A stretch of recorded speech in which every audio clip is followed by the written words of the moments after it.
So there's this whole idea of if you don't use it, you lose it. So if the idea is that AI, through all the data that it absorbs about us, knows so much about us, some of these people say it knows us better than we even know ourselves.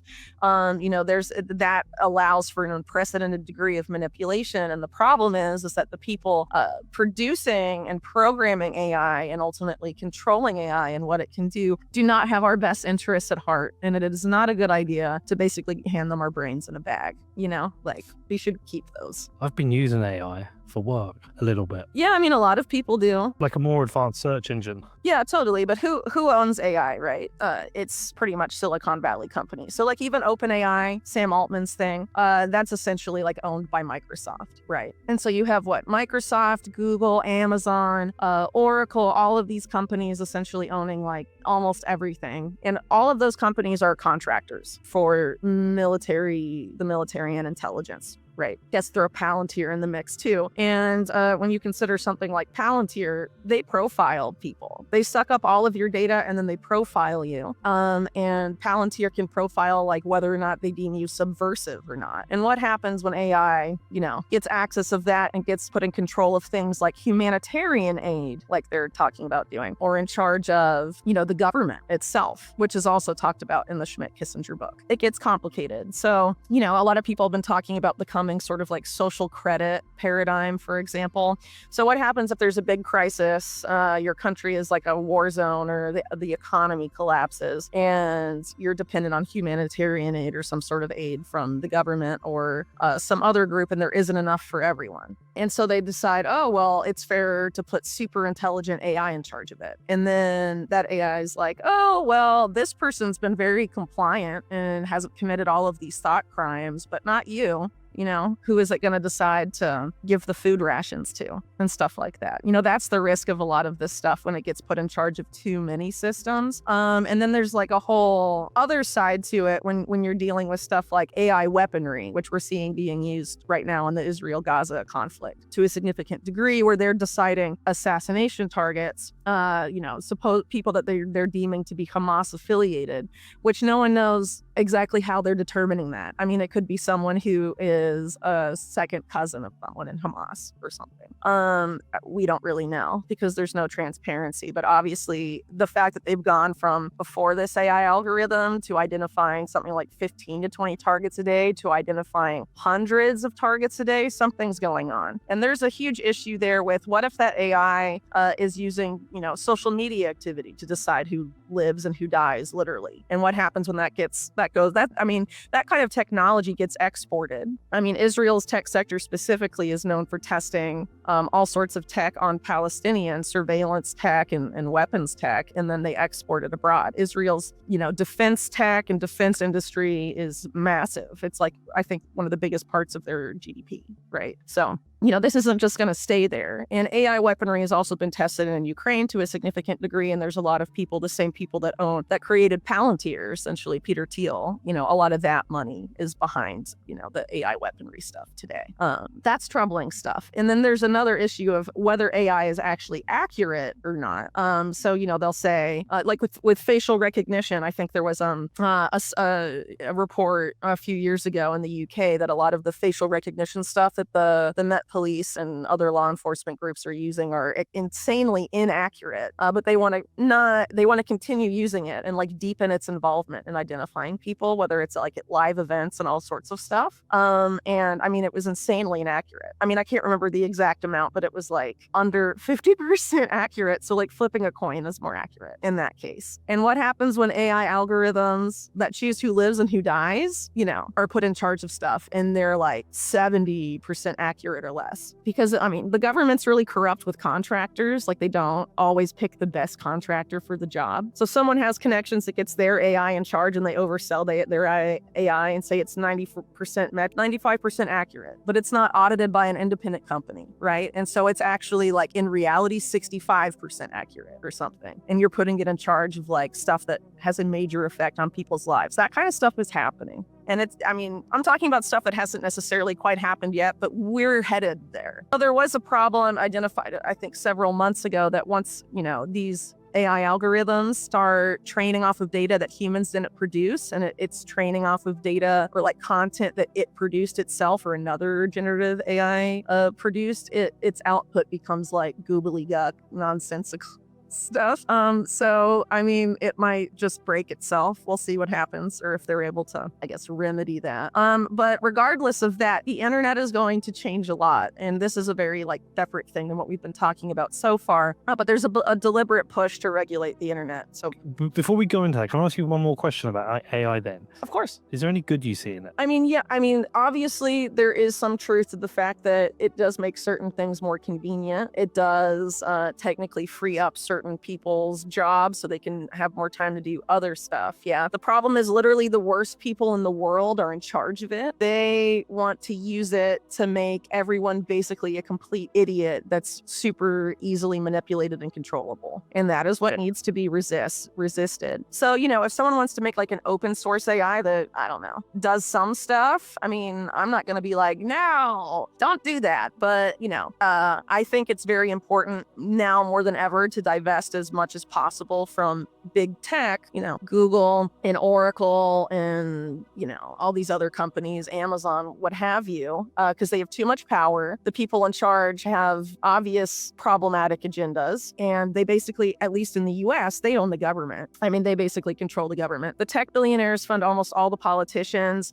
They have access to all of the data of the military and intelligence agencies. And frankly, the Silicon Valley companies and the national security state in the US have fused 100%. They are the same blob. You can't tell where one ends and one begins anymore. That's highly problematic. That's fascism, right? When corporations and government fuse. So yeah, Silicon Valley fascism has arrived, at least in the United States. I think a lot of people just haven't realized it yet. So those companies we cannot feed, and they feed off of our data. They've been saying for years, data is the new oil. So instead of the oil barons of the early 20th century, these are the data barons of now. We need to divest from them if we do not want them to have extreme entrenched power, because a lot of these guys are transhumanists with the view that humans must merge with machine, not that the humans that want to merge with machine can, right? And a lot of this stuff becomes like highly problematic after a while, and including a lot of their visions for how human society needs to be organized. You know, they're very clearly, the majority of them, not interested in democracy at all. They're interested in some sort of technocracy or some sort of authoritarian, very controlled environment, you know. I don't. Keep in mind that a large amount of alternative media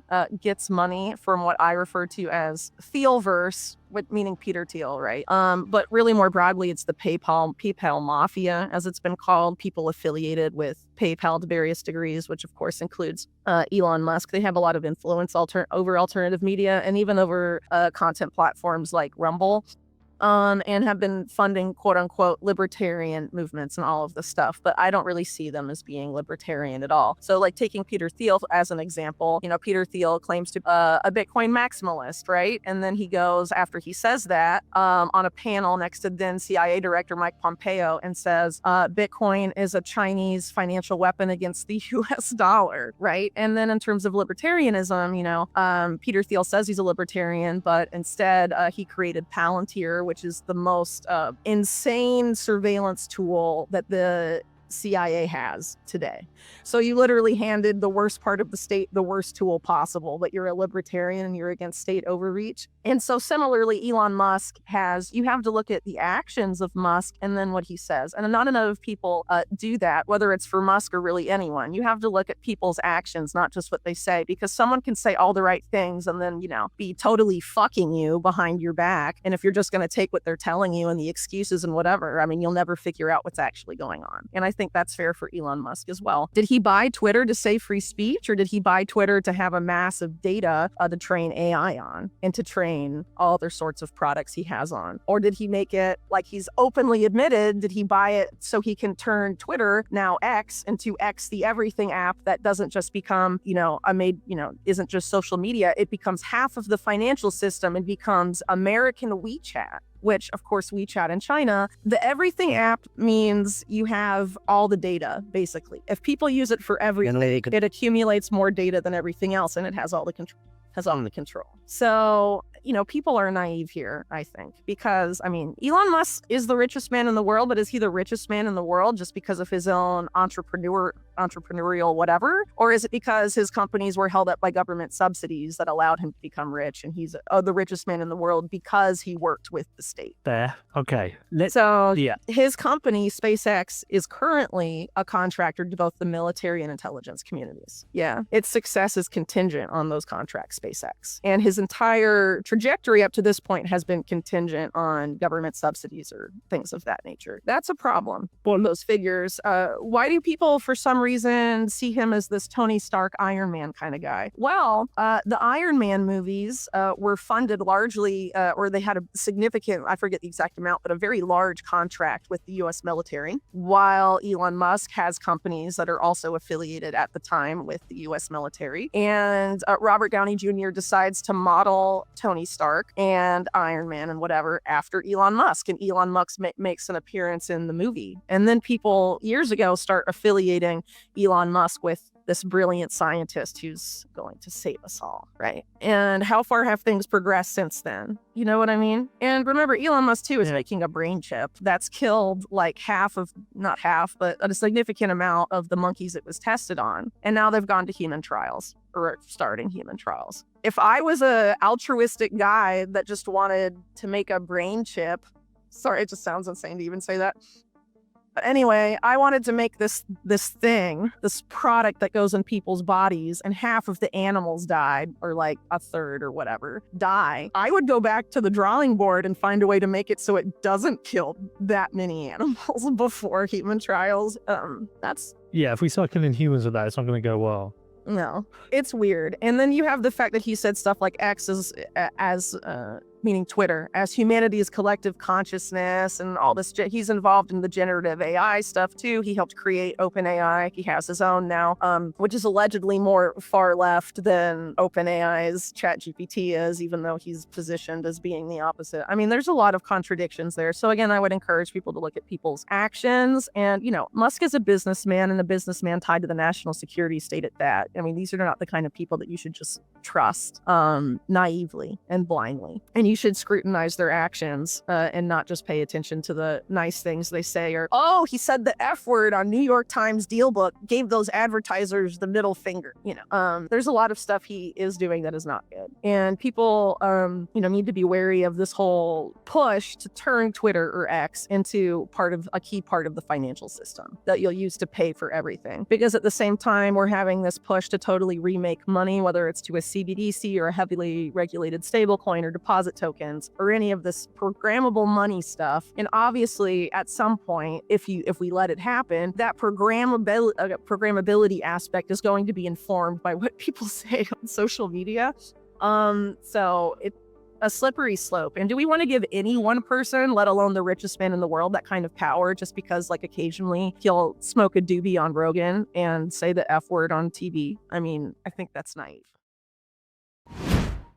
If you enjoyed today's video on Anonymous Official, leave a like and subscribe if you haven't done so already. Thanks for watching and sticking with us.